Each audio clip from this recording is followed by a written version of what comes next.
बनी ना बात।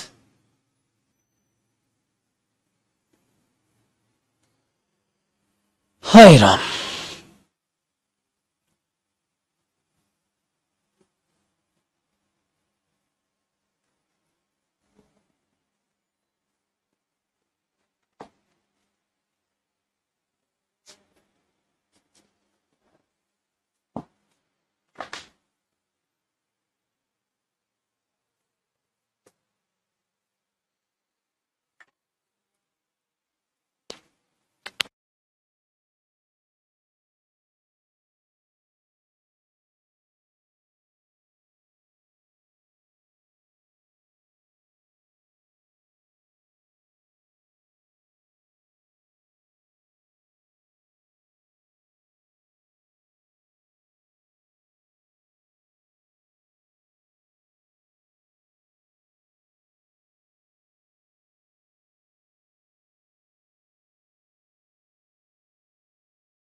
ठीक है भाई।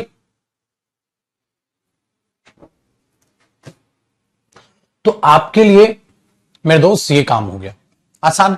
अच्छा, एक और एग्जांपल दूं वी का। देखो, अब अगर कोई इंसान ऐसी बात बोल दे जैसे he said to me we should respect our elders.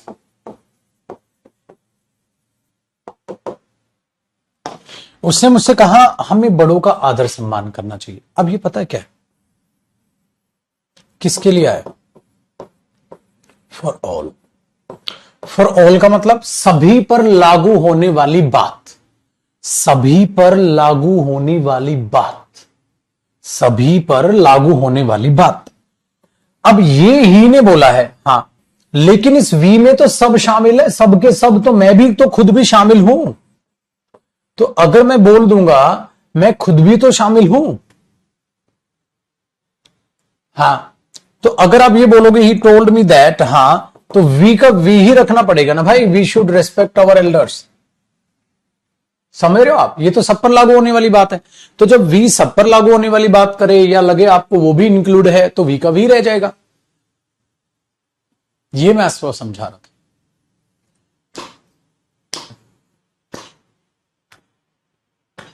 Very good.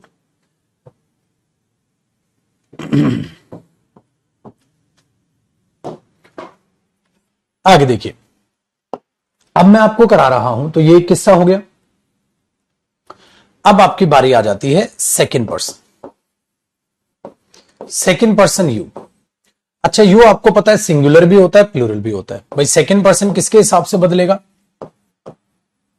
Object of the reporting verb. वो रिपोर्टिंग वर्ब के ऑब्जेक्ट के हिसाब से बदलेगा, है ना भाई? वो रिपोर्टिंग वर्ब के ऑब्जेक्ट के हिसाब से बदल जाएगा। जैसे ये बड़ा आसान है। जैसे he said to her you can help me. You can help me, तुम मेरी मदद कर सकते हो।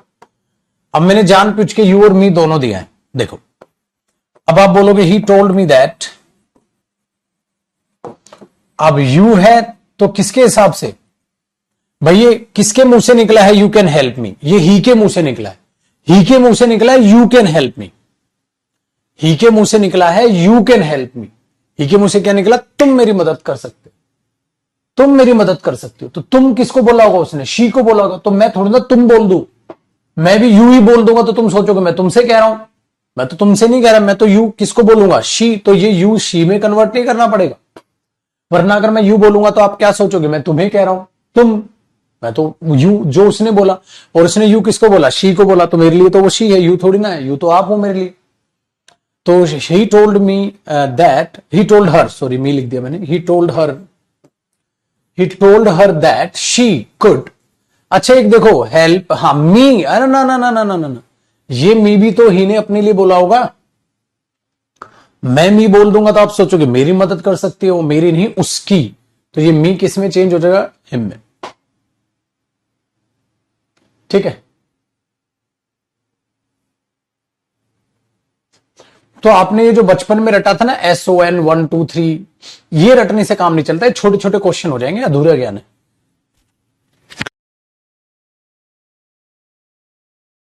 ये ध्यान रखिए। तो ये अधूरा ज्ञान है।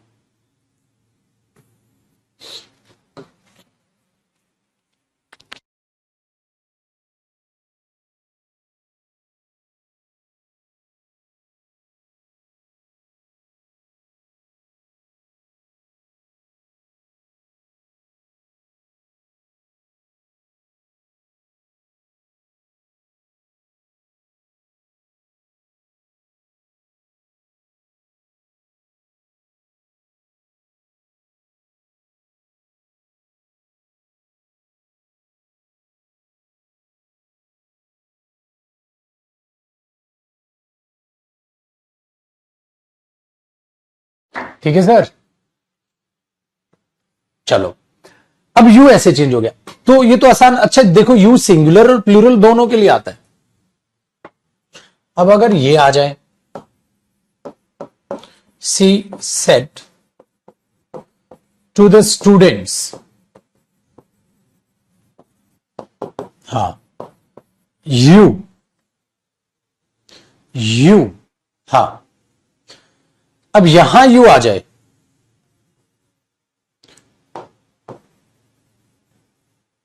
यू हेल्प, ऐसे कर लेते, यू ऑलवेज, ऐसे करो, यू हेल्प मी, ऐसे दे। अब चेंज करो, अब चेंज करो, आप लोग करो ट्राई।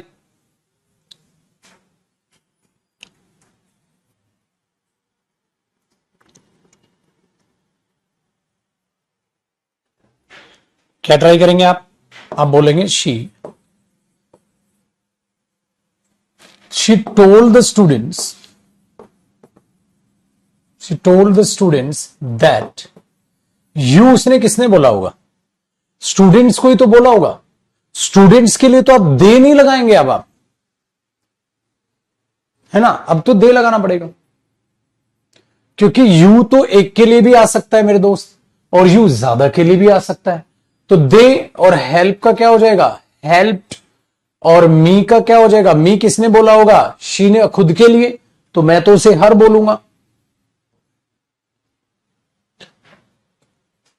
तो जो आई या मी जिसके हिसाब से चेंज होगा उस हिसाब से चेंज करो।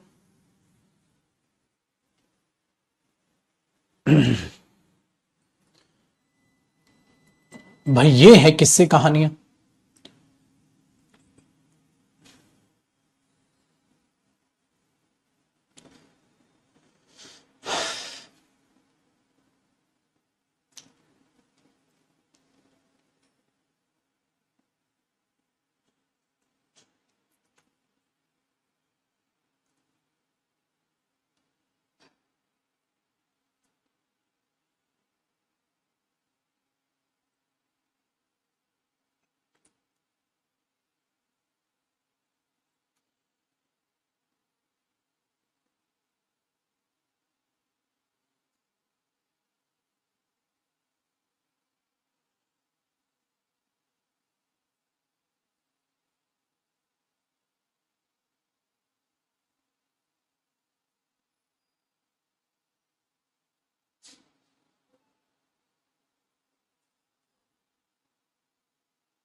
बताओ जी, हुआ ना काम आसान। चलो, तो कोई कुछ भी अच्छा, इसमें एक इंटरेस्टिंग चीज है भाई। इंटरेस्टिंग चीज क्या है, नोट लगा के समझिएगा। कई बार ऐसे लिख देगा, ही सेड, हाँ, यू, ठीक है, यू हेल्प हर। अब समस्या देखो क्या है।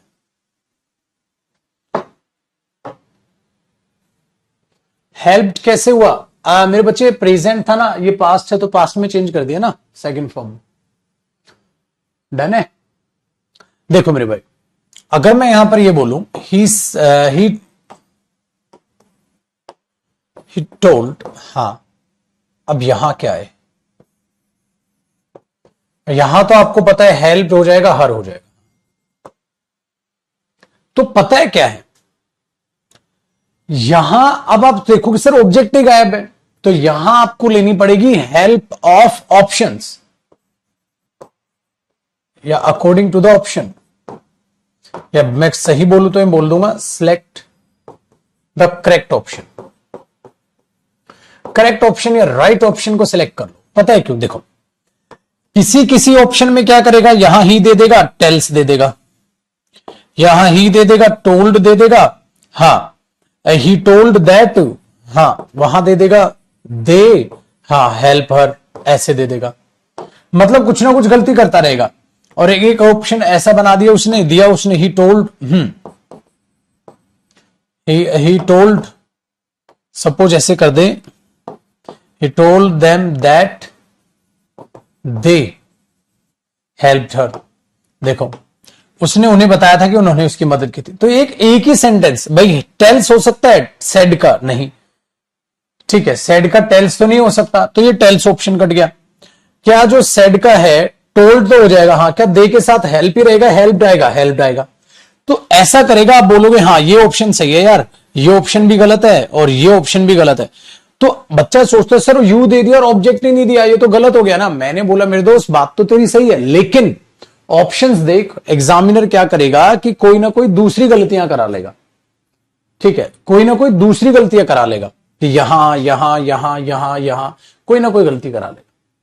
हर बेटा कोई चेंज नहीं होगा, थर्ड पर्सन है, कोई चेंज नहीं होता, अभी लिखवाऊंगा अभी इस बात को, तो हर का हर ही रहेगा। Second person you, speaker change होता है या लिसनर चेंज होता है, तो लिसनर है तो चेंज हो रहा है, ये ध्यान देना है आपको। तो उससे घबराना नहीं है, ऐसा हो जाएगा। तो ऑब्जेक्ट ना गिवन हो तो आसान होता है, क्वेश्चन ऑप्शन से आप सिलेक्ट मार दोगे, ये नहीं कहोगे कि गलत आंसर है। एग्जामिनर कहेगा चार ऑप्शन क्यों दिए फिर मैंने, है ना। हाँ, कभी कभी सेड का सेड भी रह जाएगा बेटा, बिल्कुल रह सकता।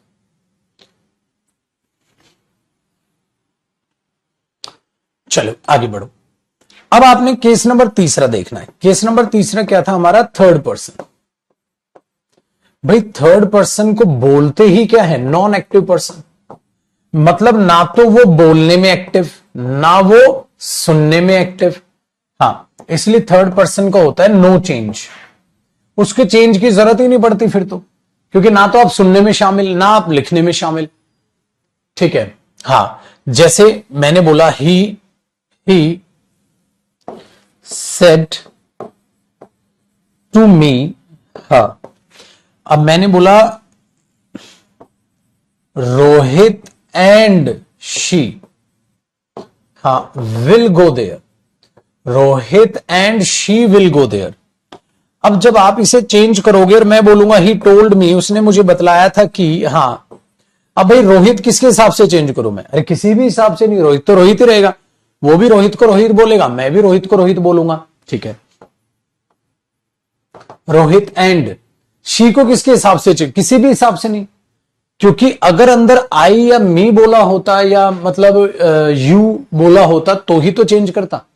तो क्या रोहित लिसनर स्पीकर? कुछ भी नहीं होता, लिसनर स्पीकर कुछ भी नहीं। तो लिसनर होता तो इसके हिसाब से बदलता, स्पीकर होता तो ये, क्योंकि ये स्पीकर है, हाँ, ये लिसनर है, अंदर स्पीकर लिसनर कुछ है ही नहीं, तो नो चेंज। इसलिए थर्ड पर्सन कोई भी नाम हो या कोई भी चीज हो, no change. He told me that Rohit and she would go there, खत्म। कोई भी चेंज मेरे दोस्त वहां होगा ही नहीं। तो थर्ड पर्सन की यह कहानी जो बेहद ही आसान है।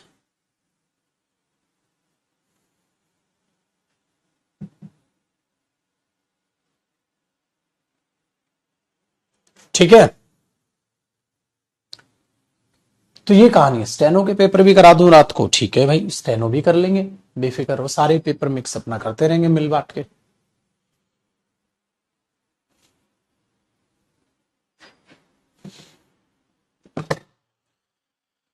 हे प्रभु।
सीपीयू के पेपर में क्वेश्चन ज्यादा आते हैं सर, इसीलिए सीपीयू के पेपर, बेटा सारे ही पेपर में क्वेश्चन ज्यादा आते हैं।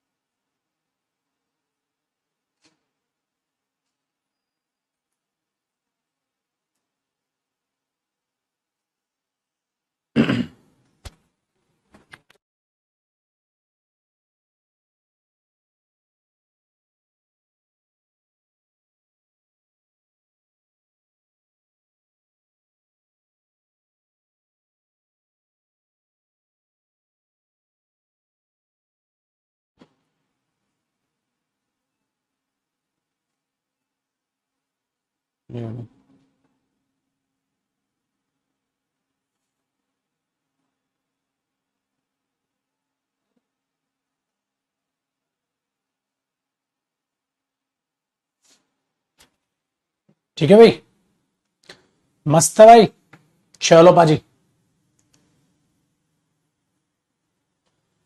सीडीएस का भी पेपर, सारे ही पेपर मिक्स पढ़ते रहेंगे, करते रहेंगे, छोड़ो।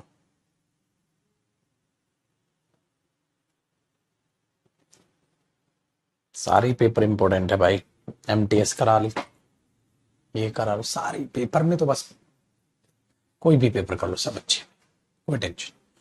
चलिए आगे देखते हैं, हम जरा आगे चीजों को बढ़ाते हैं और जानने की कोशिश करते हैं। डन है।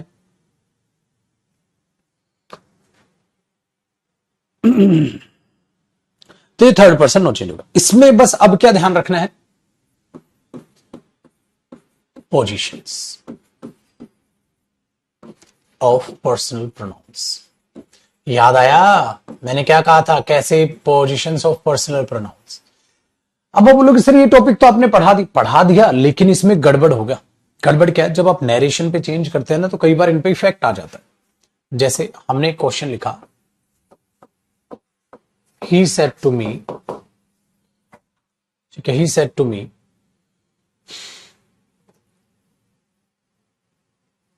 You,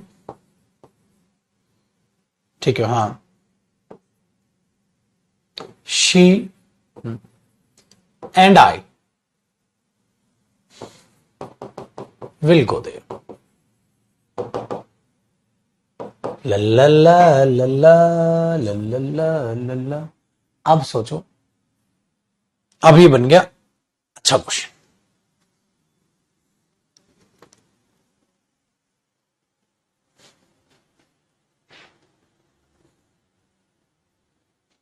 he said to me you she and I will go there. क्या करोगे आप? अब आप लिख दोगे ही टोल्ड मी दैट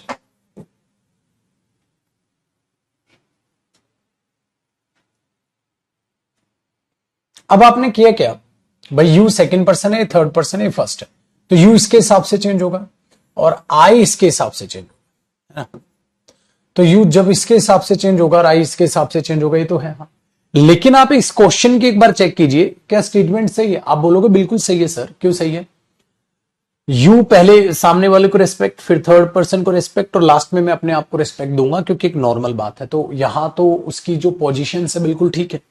लेकिन जब आप इसे चेंज करोगे यू को इसमें, तो आई, यहां क्या आ जाएगा शी, और यहां क्या आ जाएगा आई किसके हिसाब से चेंज होगा यहां, तो ये ही आ जाएगा।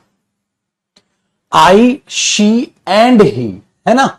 ऐसे चेंज हो जाएगा ना। ये आई ये गया इसमें, ये शी का शी रहेगा, आई गया इसके हिसाब से, तो आई शी एंड ही। हाँ, और आप यहां कर देंगे वुड गो देयर। पेपर में तो आप ऐसा ही सोचेंगे, लेकिन एक बात बताओ मेरे दोस्त, अब भी तो ये गलत रह गया। क्यों? क्योंकि जब आपने पर्सन्स चेंज किए, तो अब इस सेंटेंस को भूल जाओ 2 सेकंड के लिए कि ऊपर वो लिखा भी है। अब आप इसे सोचो, जब आप इसे सोचोगे तो आप ये पाओगे यार ही told me that, I she and he थोड़ा ना होना था, शी ही एंड आई होना था। क्योंकि जब नॉर्मल टॉक हो तो सर ने कहा था पहले दूसरे इंसान आगे, बाद में अपने आप को लाना। हाँ, तो यही चीज यहां हो रही है मेरे दोस्त। क्या हो रही है कि पोजीशंस बिगड़ गई, ये आई यहां से हटेगा। अब फाइनल जो आंसर पेपर में आप दोगे वो ये नहीं, उसका स्ट्रक्चर ये बनेगा कि पहले शी आ गया, फिर ही आ गया, और फिर आई आ गया। तो ये बना he told me that she he and I would go there.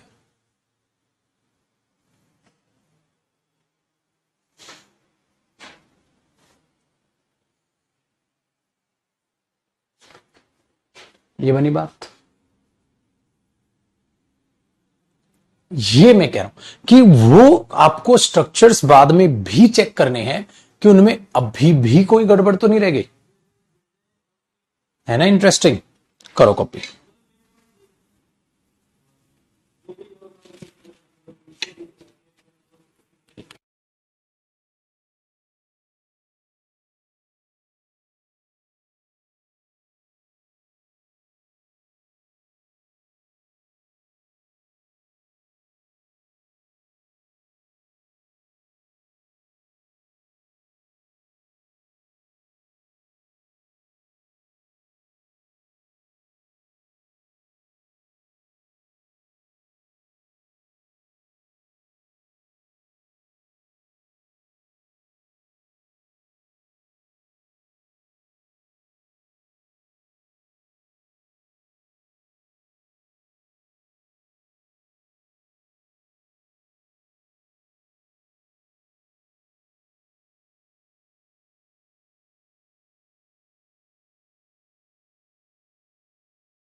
हो गया ना? रिपीट कर दो। देखो बेटा, गड़बड़ क्या हुई कि जी यहां तो पोजीशंस बिल्कुल ठीक थी जो मैंने आपको सिखाई थी, नॉर्मल केस में ऐसा ही होता। लेकिन जब पर्सन घूमता है तो पोजीशंस कई बार बिगड़ जाती। अगर वो बिगड़ जाए, ठीक है, हाँ, तो उसको वापस से ठीक करना तुम्हारा फर्ज बनता है। ये कह रहा हूं। स्पोकन मैच करीब 1 महीने बाद आ जाएगा, ये ध्यान रखो। चल, ये ध्यान रखना। तो फाइनली हमारा जो मुद्दा चेंज ऑफ पर्सन का था वो खत्म। अब नरेशन में मैंने आपको बताया क्या क्या था। आइए, मैंने आपको शायद यहां सिखाया होगा।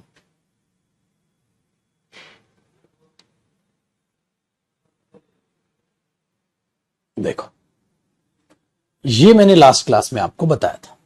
ये हटा दूं? चलो, क्या बताया था? ही सेड टू मी, हाँ, फिर I can do this work मैंने लिखवाया। तो मैंने आपको कहा था आपको ये 5 चीजें सीखनी।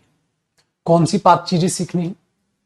Reporting verb, conjunction, change of person, verb model और अदर चेंजेस। अब हमने क्या कर लिया? चेंज ऑफ पर्सन, ये तो हमने कर लिया। अब हमने क्या कर लिया? अब चेंज ऑफ पर्सन, ठीक है, वेरी गुड।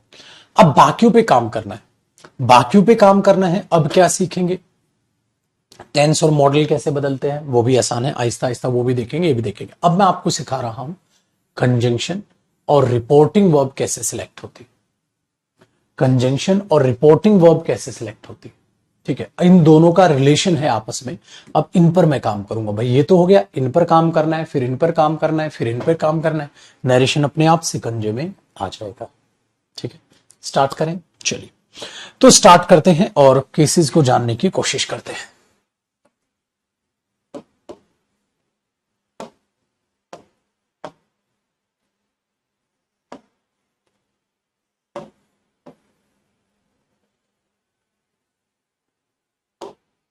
बाकी पेजेस डिलीट कर दिए मैंने, तो चेंज ऑफ पर्सन तो हो गया, इन्हें भी करते हैं डिलीट। चल आई, अब देखते हैं हेडिंग क्या डालोगे? Reporting verb and conjunction.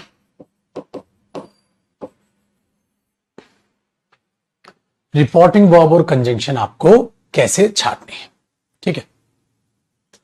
ध्यान से सुनिए, जैसे ही आप रिपोर्टिंग वर्ब को देखते हो तो आप क्या देखते हो? इधर आप एक सब्जेक्ट देखते हो डियर, इधर आप एक रिपोर्टिंग वर्ब देखते हो, और छोटू मियां यहां आप उसका ऑब्जेक्ट देखते हो। फिर आप कोमा, इन्वर्टेड कोमास देखते हो, पक्का जी? हाँ। और यहां पर आप एक सेंटेंस देखते हो, भाई यही तो बोलूंगा मैं, हाँ, कोमा इन्वर्टेड कोमास बंद हो जाता है, भाई ऐसा ही तो होता है। अब आपको एक बहुत ही प्यारी चीज सिखाता हूं, बहुत ही गजब की चीज, ध्यान से सुनिएगा। इधर जो आप सेंटेंस देख रहे हो, हाँ, उसी के टाइप के हिसाब से, मतलब जो भी ये टाइप का सेंटेंस होगा, जिस भी टाइप का ये सेंटेंस होगा, हाँ, इस टाइप के हिसाब से ही मेरे दोस्त रिपोर्टिंग वर्ब बदलती है। अभी बताता हूं, जैसे अगर ये सेंटेंस, अगर ये टाइप का सेंटेंस मेरा हुआ कौन सा? अफर्मेटिव सेंटेंस, अफर्मेटिव सेंटेंस अगर ये हुआ, हाँ, या ये हुआ नेगेटिव सेंटेंस, हाँ मेरे दोस्त, अफर्मेटिव या नेगेटिव सेंटेंसेस को एक और नाम से जाना जाता है जिसे हम बोलते हैं इंफॉर्मेटिव सेंटेंसेस। इंफॉर्मेटिव सेंटेंसेस का मतलब होता है कि ये करते हैं, इन्फॉर्म करते हैं, इन्फॉर्म करना, ठीक है, हाँ, वेरी गुड। इन्फॉर्म करने का मतलब होता है किसी को कुछ बतलाना, इन्फॉर्म करने का मतलब होता है किसी को कुछ बतलाना। इसीलिए जब आप अफर्मेटिव सेंटेंस की बात करें या नेगेटिव सेंटेंस की बात करें, तो रिपोर्टिंग वर्ब जो आती है वो सेंटेंस में टेल यूज होती है, क्योंकि बतलाने का मतलब क्या होता है? टेल। बतलाने का मतलब क्या होता है? टेल। इंफॉर्मेशन देने का मतलब क्या होता है? टेल। अब आप बोलोगे टोल्ड भी तो होती है अकॉर्डिंग टू टेंस। बेटा tell obviously according to tense.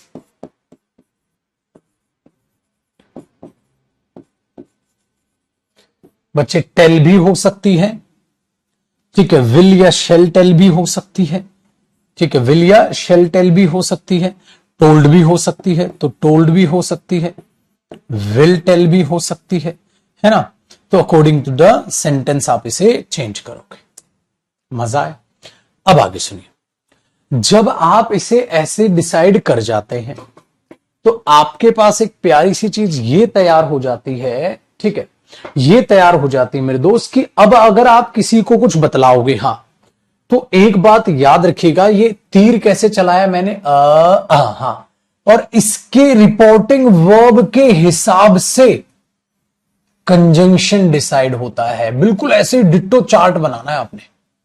आपको पता है रिपोर्टिंग वर्ब के हिसाब से फिर कंजंक्शन डिसाइड होता है। मतलब देखो, टेल, टोल्ड, विल, टेल, इनका काम क्या हुआ? बतलाना। बतलाने के लिए आप इन्हें क्या करेंगे? एक्सप्लेन। बतलाने के लिए आप इन्हें क्या करेंगे? क्या बतलाया था बताओ। इन्हें एक्सप्लेन करने के लिए क्या आएगा? That conjunction. Very good. Oh my God, देखो कहां से क्या कड़ी से कड़ी जुड़ रही है। अभी एग्जाम्पल भी लिखूंगा, उससे भी आप समझोगे कहां कड़ी से कड़ी किस तरीके से जुड़ रही है। तो जो कोमा, इन्वर्टेड कोमास में है मेरे दोस्त, सेंटेंस का जो भी टाइप है उस टाइप के हिसाब से डिसाइड किया जाएगा, ठीक है, कि रिपोर्टिंग वर्ब क्या आएगी। अगर सेंटेंस हुआ अफर्मेटिव या नेगेटिव, मतलब सब्जेक्ट प्लस वर्ब या डज नॉट, डू नॉट, ठीक है, नॉट वाला हुआ या ये हुआ, वेरी गुड, तो मेरे दोस्त रिपोर्टिंग वर्ब टेल होगी, क्योंकि बतला रहे हो आप किसी को कुछ, क्योंकि इनका मतलब होता है इंफॉर्मेशन देना। अब जब आप किसी को बतलाओगे तो पहले रिपोर्टिंग वर्ब डिसाइड हुई, इसके हिसाब से कंजंक्शन डिसाइड होता है। मतलब कंजंक्शन किसके हिसाब से डिसाइड होता है? According to the reporting verb. भाई कंजंक्शन रिपोर्टिंग वर्ब के हिसाब से डिसाइड होता है। अच्छा, रिपोर्टिंग वर्ब किसके हिसाब से डिसाइड होती है? Type of sentence. देखा, यही तो समझा रहा हूं मैं, ये टाइप ऑफ सेंटेंस के हिसाब से डिसाइड होती है। और कंजंक्शन किसके हिसाब से डिसाइड होता है? रिपोर्टिंग वर्ब के हिसाब से डिसाइड होता है। ये कनेक्शन जोड़ना है आपने। मतलब ये इससे और ये इससे, ये इससे, इसका इफेक्ट यहां गया और इसका इफेक्ट यहां है, यू कड़ी जोड़। है ना मजा पढ़ने में? तो नरेशन तो बहुत आसान है। चलो इसके एग्जाम्पल देखें। अब इसके एग्जाम्पल देखते हैं कैसे मैं कहने की क्या कोशिश कर रहा हूं, ठीक है ना। बाकी चीजें तो आपको पता ही है। देखो, कॉपी हो ना, कॉपी कर ले, अगर कॉपी नहीं हुआ तो पहले कॉपी करें। ऐसा ही चार्ट बनाना इसका, ऐसा ही चार्ट बनाना मेरे भाई इसका, बिल्कुल।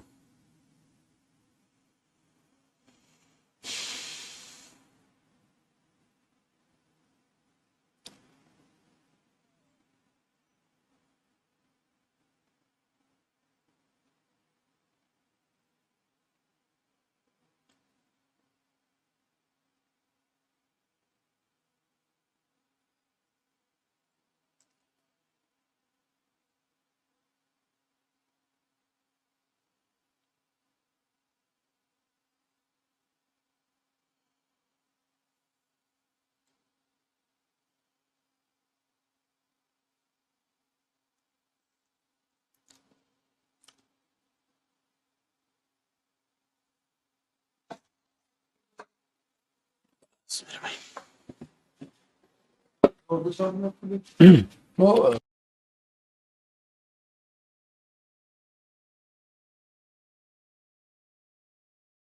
ठीक है भाई, वंस मोर शायरी चल रही है, पिटाई हो जाएगी तेरी। अभी समझाता हूं इसे एग्जाम्पल से। एग्जाम्पल से समझते हैं मेरे भाई, सारा समझ आएगा आपको, ठीक है। देखो अब एग्जाम्पल से समझो। जब आप ये कहते हो, एग्जाम्पल इसी का लिखना है, he said to me, comma, inverted comma लगाते हो। हाँ, आपने लिखा दे विल गो देयर, वे वहां जाएंगे। हाँ, तो आप समझो ना, ये सेंटेंस कौन सा है? Affirmative sentence. अफर्मेटिव सेंटेंस क्या होते हैं? हाँ वाले वाक्य है। नेगेटिव क्या होते हैं? ना वाले वाक्य। तो अफर्मेटिव का मतलब है किसी को इन्फॉर्म करना। अब किसी को इन्फॉर्म करना है, हाँ, तो ऑब्वियसली बात है ना, ये फिर टोल्ड में चेंज होगा। तो आप इसे क्या करोगे? ही टोल्ड के साथ टू लगाने की जरूरत नहीं, मी। तो आप इसको किस में चेंज करोगे? टोल्ड में। और टोल्ड के हिसाब से क्या आएगा? दैट आएगा, क्योंकि किसी को कुछ बतला रहे हो तो एक्सप्लेन कर रहे हो, दैट। हाँ, ऐसे होता है डियर ये, ठीक है, ऐसे होता है। तो ही टोल्ड मी दैट, हाँ, दे वुड गो देयर। तो अभी तक आपने टोल्ड के अलावा मेरे मुंह से कुछ सुना नहीं? सुना। पता है क्यों नहीं सुना? क्योंकि अब तक मैं सारे अफर्मेटिव या नेगेटिव सेंटेंस आपके लिए लिख रहा था जानबूझ के। अब देखो आहिस्ता आहिस्ता सारी चीजें आएंगी। दूसरा एग्जाम्पल देखो, ऐसा ही अगर आ जाएगा, हाँ, शी सेड टू हिम, हाँ, दे will not help you, they will not help you. तो अब आप क्या करोगे, अब आप देखोगे ये नेगेटिव सेंटेंस है, हाँ, बट भले ही नेगेटिव है, नेगेटिव भी होता क्या है, अब इंफॉर्मेटिव, इंफॉर्मेशन ही दे रहा है, इंफॉर्मेशन दे रहा है, तो आप सेड फिर से पास्ट है तो टोल्ड कर दोगे, टोल्ड हिम कर दोगे, दैट कर दोगे, हाँ, टोल्ड आया तो इसके साथ तो दैट आएगा। टोल्ड क्यों आया, क्योंकि नेगेटिव सेंटेंस है सर, नेगेटिव बतलाया ही तो था कुछ, वेरी गुड, पूछा तो नहीं था कुछ, आस्क आएगा बाद में भी, तो आप दे कर दोगे, हाँ, वुड कर दोगे, हाँ, नोट का नोट रहने दोगे, नॉट हेल्प, हाँ, लेकिन आप यू बदलोगे ना, यू किसके हिसाब से बदलोगे, हिम के हिसाब से बदलोगे, यू किसके हिसाब से बदलोगे, आप हिम के हिसाब से बोलोगे, तो शी सेड टू हिम, उसको कहा था उसने, तो आप यहां क्या कर दोगे, हिम, क्योंकि यू तो उसने हिम के लिए बोला होगा। वेरी गुड,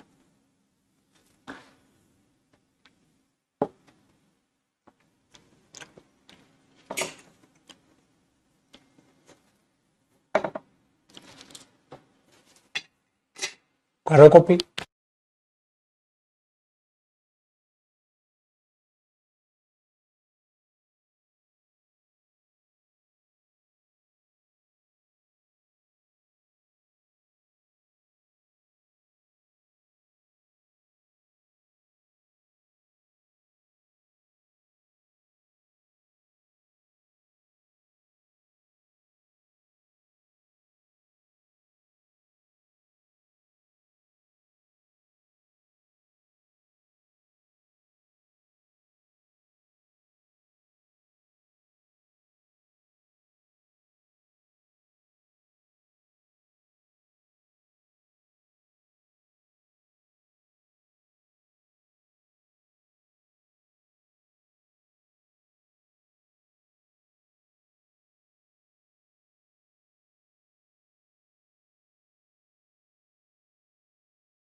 हेलो, ठीक है भाई, अच्छा साउंड, अरे माइक ऑफ हो गया, चलो कोई नहीं।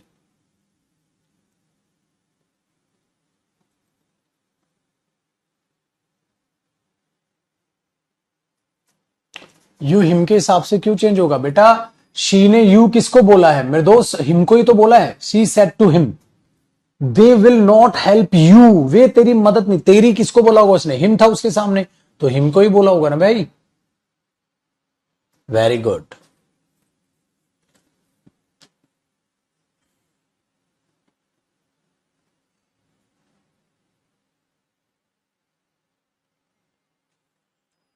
हेल्प इसलिए नहीं हुआ दोस्त, विल का वुड होगा ना, मॉडल के बाद तो फर्स्ट फॉर्म ही आएगी ना, हेल्प क्यों कर दोगे, वुड के बाद हेल्प कभी आते देखा है, फिर क्यों गलती पे गलती किए जा रहे हो तुम।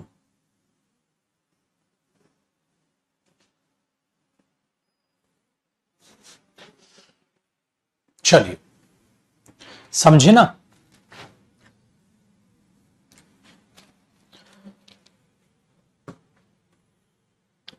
तो ये चीज आपने समझनी है, चीजों को ध्यान से देखना। तो टोल्ड था तो टोल्ड हो गया, सिंपल है, उसके हिसाब से दैट आ गया। चलो आगे देखो,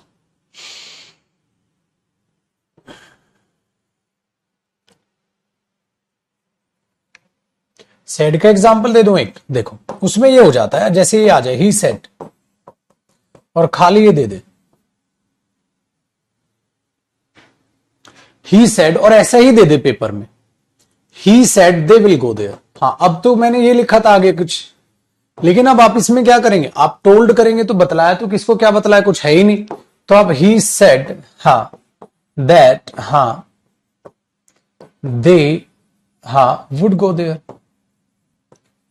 तो आप ऐसे कर दोगे तो कई बार वो टोल्ड में बदल ही नहीं पाता, क्योंकि आगे कुछ बताते ही नहीं आप, तो क्वेश्चन ऐसा भी आ सकता है एग्जाम में, कोई फर्क नहीं पड़ता तब भी आप पर, ठीक है, कि है तो अफर्मेटिव ही, तो जरूरी नहीं है टोल्ड में बदले, तो कई बार सेड का सेड भी रह जाता है, और ऑप्शन में कई बार सेड टू को सेड टू ही लिख देता है, तो ऑप्शन भी खत्म। भाई जब ऑप्शन में ही नहीं है जो होना चाहिए, तो आप क्या करोगे, तो सेड का सेड भी रह सकता है, वो इस केस में रह सकता है, ठीक है, बस अरे गजब, बस मस्त है एकदम। ठीक है ना। दैट क्यों आया सर? दैट क्यों नहीं आएगा मेरे बच्चे? सेड को भी तो एक्सप्लेन दैट ही करेगा ना, एक्सप्लेन ही तो करना है, तो दैट तो आएगा ही आएगा। कंजंक्शन के बगैर कैसे काम चलेगा? से, टेल, इन सब के साथ दैट ही आएगा। ठीक है, चलिए टेल्स वाले एग्जाम्पल भी आएंगे मेरे दोस्त, आगे आएंगे, वो अभी नहीं, आगे आएंगे, अभी टेल्स वाले एग्जाम्पल भी आएंगे। ठीक है ना, जब आपको चेंज ऑफ टेंस सिखाऊंगा ना तब आएंगे टेल्स। ठीक है जी, बहुत बढ़िया। अब आगे देखते हैं। तो हमने देख लिया अफर्मेटिव में क्या हो रहा है, हमने देख लिया नेगेटिव में क्या हो रहा है। अब हमें देखना है इंटेरोगेटिव में क्या करें। सबसे मुश्किल आप जो होगी ना वो इंटेरोगेटिव सेंटेंसेस में होगी। चलो अब मैं समझाता हूं आपको कि आप इंटेरोगेटिव सेंटेंसेस में क्या करेंगे। इंटेरोगेटिव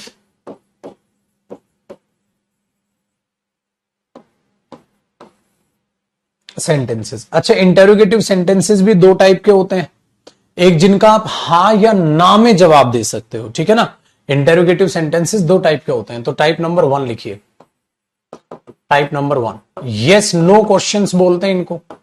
इनका जवाब आप हां या ना में दे सकते हैं, या तो हाँ हो सकता है या ना हो सकता है। ठीक है, इन्हीं को हम क्लोज एंडेड क्वेश्चन भी बोल देते हैं, क्लोज एंडेड क्वेश्चंस। ये कैसे पूछे जाते हैं? इनकी पहचान होती है कि आप पहले हेल्पिंग वर्ब, चाहे मॉडल हो या टेंस हो, है ना, फिर सब्जेक्ट दिखाई देता है, फिर मेन वर्ब दिखाई देती है, नोट होगा तो नोट दिख जाएगा, और आगे आपको क्वेश्चन मार्क दिखाई देता है। ये होते हैं मेरे भाई इंटेरोगेटिव सेंटेंसेस, ये होते हैं इंटेरोगेटिव सेंटेंसेस। बेटा जिन्होंने नरेशन पहले पढ़ा हो ना, शांति से बैठ जाए, सारी चीजें होनी।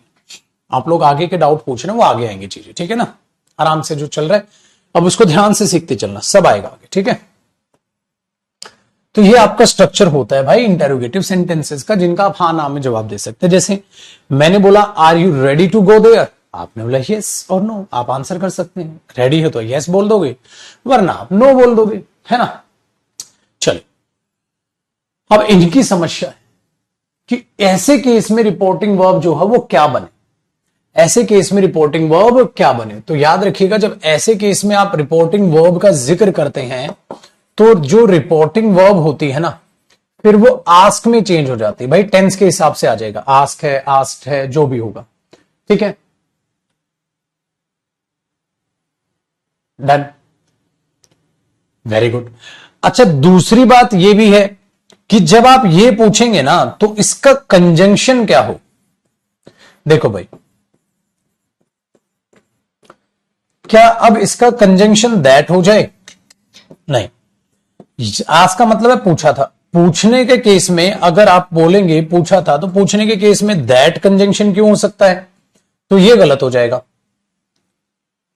तो रिपोर्टिंग वर्ब में अगर आस्क पूछा था तो क्या पूछा था वो बताएंगे, दैट थोड़ी ना। दैट तो तब आता जब कोई चीज बतलाई गई हो, इंफॉर्मेशन हो। लेकिन वहां तो किस चीज की इंफॉर्मेशन है, नॉर्मल या क्वेश्चन की इंफॉर्मेशन? क्वेश्चन की इंफॉर्मेशन है। यहां चीजें नॉर्मल नहीं, यहां क्या है, क्वेश्चन की इंफॉर्मेशन। अब आप बोलोगे सर ये क्वेश्चन की इंफॉर्मेशन क्या होता है? क्वेश्चन की इंफॉर्मेशन का मतलब है आप ये बताओगे उसने मुझसे क्या क्वेश्चन पूछा था, क्वेश्चन का आंसर थोड़ी ना बता दोगे। उसने मुझसे पूछा था क्या मैं उसकी मदद कर सकता था, है ना, आंसर थोड़ा ना बता दो। इसी केस में मैंने आपको कहा था आपके पास दो ऑप्शन है इंग्लिश लैंग्वेज में जो हां या ना का जवाब देते हैं। ठीक है, हां या ना का जवाब देते हैं। हां या ना, असमंजस जो होता है वो इफ होता है और एक वेदर होता है। दो ऑप्शन हैं आपके पास, इफ और वेदर में दोनों में से कोई भी लगाओ बिल्कुल सही। लेकिन ठीक है ना, इस बात को याद रखिएगा कि दैट नहीं आए। अब इसको एग्जाम्पल से समझाऊंगा ना तो आपको सारा का सारा किस्सा क्लियर हो जाएगा मैं क्या कह रहा हूं। ठीक है,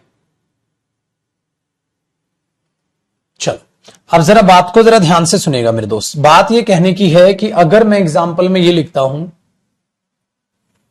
देखो अगर मैं ये कहूं ही सेड टू मी,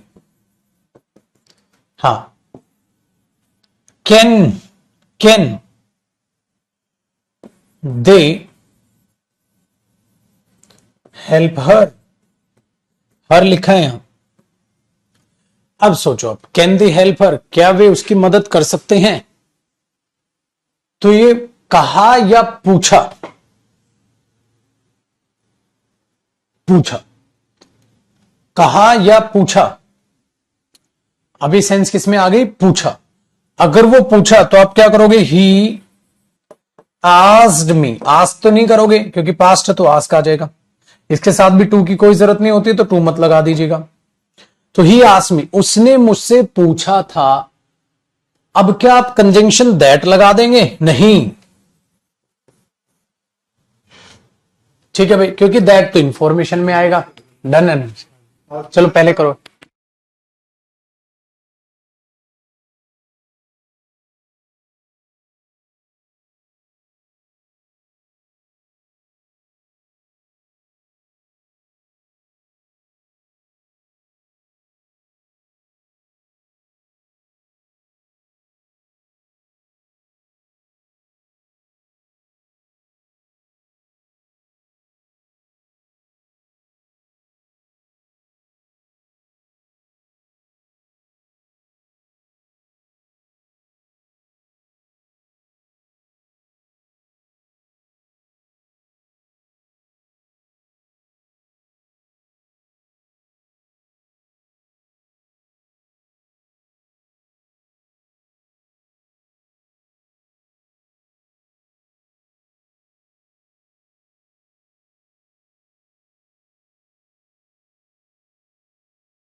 आइए जी, आजिए आजिए मेरे दोस्त, आ जाइए, आ जाओ आ जाओ आ जाओ। अरे सर आ गए थे, एक जरूरी बात थी बेटा, तो हम वो करने लग गए। चलो वापस जोड़ते हैं जरा कहानी को, और बाजी देखते हैं दोबारा। तो मैंने बोला यस नो क्वेश्चंस हैं, क्लोज एंडेड क्वेश्चंस हमने यहां पर देखने। Yes no close ended questions, helping verb है, इफ या वेदर से आप बातचीत को चालू कर रहे हैं सर। अब ध्यान देना, मैंने बोला अगर मैं कहूं उसने मुझसे पूछा था, तो आप मेरे से यह सुनना चाहोगे, बताओ सर क्या पूछा था। अगर कोई मैं आपके सामने एक शब्द बोल रहा हूं, देखो उसने मुझसे पूछा था, हां, और आगे ना बताऊं मैंने क्या पूछा था, तो आप क्या बोलोगे, सर बताओ ना क्या पूछा था। तो आप मुझसे, पता है, बताओ ना सर क्या पूछा था, तो आप मुझसे क्वेश्चन की इंफॉर्मेशन मांगेंगे। बताओ सर क्या क्वेश्चन पूछा था। मैं कहूं उसने मुझसे आपका नाम पूछा था, तो मैं आपके नाम का आंसर नहीं कर रहा, मैं आपसे पूछ रहा हूं उससे मुझसे पूछे आखिरकार पूछा क्या था। तो यहां इसीलिए बेटा हमने किया ही सेड टू मी और कैन दे हेल्प।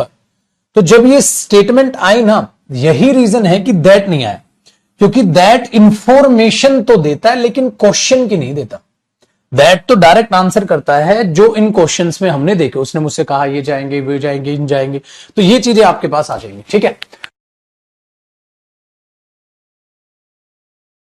ठीक है ना, ये करना। तो अब आप इसमें ये देख रहे हो कि ही आस्क्ड मी दैट। अब दैट आ गया तो गलत हो गया ना, अब दैट तो गलत हो गया। क्यों? क्योंकि दैट तो इंफॉर्मेशन देता है, बट यहां क्वेश्चन की इंफॉर्मेशन मिलेगी, क्वेश्चन नहीं पता चलेगा आपको, इंफॉर्मेशन मिलेगी, आंसर नहीं पता चलेगा। इसीलिए उसके साथ आता है इफ। अगर इफ देखो तो इफ कंजंक्शन है। अच्छा, कंजंक्शन के बाद आएगा तो सब्जेक्ट थी ना भाई, कंजंक्शन के बाद अब हेल्पिंग वर्ब थोड़ी ना आएगी। अब आप बोलोगे सर ऊपर तो हेल्पिंग वर्ब है, मॉडल है, हाँ, नीचे फिर हेल्पिंग वर्ब लगा दो। क्या मैं यहां इसके बाद कुड कर दूं? इफ कुड दे, कुड क्यों करोगे? आपको दे आगे पटकना पड़ेगा, क्योंकि कंजंक्शन के बाद सब्जेक्ट और कुड पीछे पटकना पड़ेगा, कुड हेल्प हर। हाँ, तो पेपर में, और अब देखना है फुल स्टॉप आएगा, क्वेश्चन मार्क नहीं, क्योंकि ये क्वेश्चन पूछा था और ये क्वेश्चन की इंफॉर्मेशन हो गई। ये क्या हो गया? अब क्वेश्चन की इंफॉर्मेशन। अब एक बात बताओ, क्या आपको आंसर पता चला? बताना, क्या आपको ये पता चल गया वे उसकी लड़की की मदद करेंगे कि नहीं? ये नहीं पता चला आपको, सिर्फ ये पता चला कि क्वेश्चन क्या पूछा था। अब पेपर में दो तरीके से क्वेश्चन यहां पे इस पे गलती देगा, एक तो दैट लगा के, और ये पता है क्या कर देगा, if could they, if could they help हर, ऐसे दे देगा। बच्चा क्या सोचेगा कि क्वेश्चन मार्क है तो क्वेश्चन मार्क है, गलत नहीं हो गया? क्यों गलत हो गया भाई? इफ क्या है? कंजंक्शन, और मेरे दोस्त कंजंक्शन के बाद हेल्पिंग वर्ब कब से आने लग गई? ऐसे एरर भी तो दे सकता है ना, ये चीज याद रखिए बेटा। 15 से 20 दिन के बाद स्पोकन बैच आ जाएगा आपका, तो आप करोगे इफ कुड दे हेल्पर, नहीं नहीं, इफ दे कुड हेल्पर, और पीछे क्वेश्चन मार्क नहीं, फुल स्टॉप। तो आपने पता है क्या किया, ये तो डायरेक्ट स्पीच थी, क्वेश्चन था। अब वो इनडायरेक्ट स्पीच में क्वेश्चन क्वेश्चन ना रहा, क्वेश्चन की इंफॉर्मेशन बन गया जो इफ से आएगी। हाँ, आप यहां वेदर भी लगा सकते हैं, सेम क्वेश्चन में इफ लगा दो या वेदर लगा दो। तो he ask me whether they could help her, और he ask me if they could help her. तो ये भी हो सकता है। और क्या हो सकता है इसमें? ऑप्शन एक और लिख दो, यहां हो सकता था weather they could help her, तो ये भी हो सकता है। यहां इफ भी आ सकता है और वेदर भी आ सकता है, दोनों का सेम मतलब है ना। कॉपी करो, एक एग्जांपल और कराता हूं।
डन भाई, चलिए देखो एक एग्जांपल और देखो।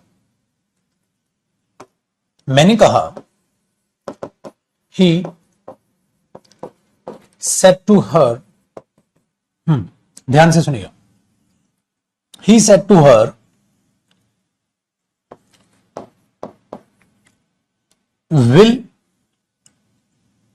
will Karan, हाँ, will Karan play cricket? क्या करण क्रिकेट खेलेगा? भाई जब उसने उससे पूछा होगा तो डायरेक्ट पूछा होगा, विल करण प्ले क्रिकेट? क्या क्रिकेट खेलेगा करण? ठीक है, लेकिन अब आप बताओगे इसे, ही आस्क्ड हर। हाँ, अब आप क्या लगाओगे, इफ, या आप क्या लगाओगे, वेदर। आप तुरंत पहचान लोगे, हाँ सर ने कहा था ये यस नो क्वेश्चन है, हाँ या ना में जवाब दे सकते हो, क्योंकि हेल्पिंग वर्ब आगे है ना भाई। मॉडल भी हेल्पिंग वर्ब है या टेंस की हेल्पिंग वर्ब हो, हेल्पिंग वर्ब हो जाएगी आगे। चलो अब क्या करें, अब क्या करें? एक बच्चा पता है क्या करे, हर को हिम में चेंज कर दूं। हर को हिम में क्यों चेंज करूंगा भाई, लड़की लड़की है, लड़की को लड़का बना दूं। देखो, तो ही आस्क्ड हर इफ या वेदर करण, हाँ अब यहां पे करण आएगा ना, वुड करण थोड़ा ना लिख दो। अगर ये पास्ट है तो विल का पास्ट बना दोगे वुड, और प्ले का प्ले रहा, और क्रिकेट का क्रिकेट रहा, फुल स्टॉप, खत्म हो गया ना काम आसान। तो आज आपने इंटेरोगेटिव यस नो क्वेश्चन का सीख लिया। कल मैं आपको इंटेरोगेटिव बताऊंगा, क्वेश्चन वर्ड का इंटेरोगेटिव। तो अभी इंटेरोगेटिव सेंटेंस खत्म नहीं हुआ, कल यहीं से कंटिन्यू करेंगे आगे और जानेंगे यस नो क्वेश्चन के अलावा क्वेश्चन वर्ड क्वेश्चंस में क्या होगा। तो कल इसके अलावा मैं क्या कराऊंगा फिर आपको, अब मैं हेडिंग डाल के छोड़ देता हूं। अब मैं आपको इंटेरोगेटिव का टाइप नंबर 2 कराऊंगा कल, question words question.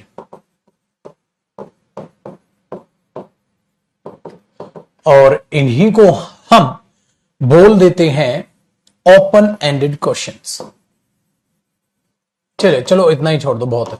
Question word questions WH family के वर्ड्स से बनते हैं ये, यानी आप, ठीक है, ओपन एंडेड क्वेश्चंस भी कह सकते हैं फिलहाल ये।